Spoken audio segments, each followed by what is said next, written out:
ஓம் சாய்ராம். சென்னை வெங்கடேச அக்ரஹாரத்தில் உள்ள அலமேலு மங்காபுரம் பகுதியில் ஒரு காலி மனை வாங்கப்பட்டது. அந்த காலி மனையில் தற்காலிக கூரையும் வேயப்பட்டது.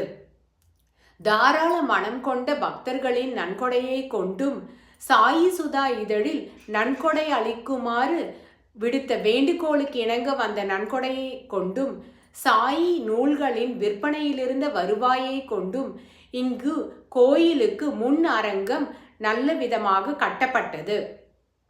1952 ஆண்டு ஜூலை மாதம் 7ஆம் தேதி குரு பௌர்ணிமா அன்று ஸ்ரீ சாயிபாபாவின் திருவுருவ படம் அங்கு நிறுவப்பட்டு வழிபாடு தொடங்கப்பட்டது.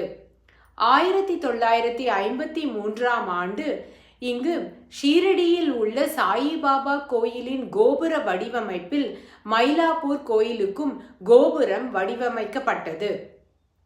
1953ஆம் ஆண்டு 9ஆம் தேதி செப்டம்பர் மாதம் மைசூர் மகாராஜாவான ஜெய சாமராஜ உடையார் அவர்கள் மயிலாப்பூர் கோயிலுக்கு தரிசனத்திற்கு வந்த பொழுது ரூபாய் 5000 நன்கொடை அளித்தார்.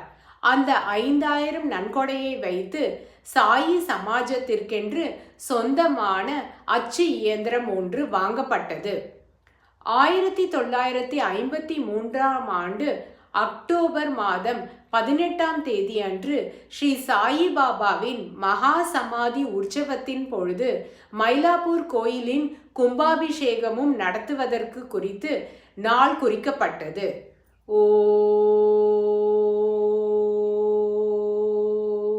சாய்.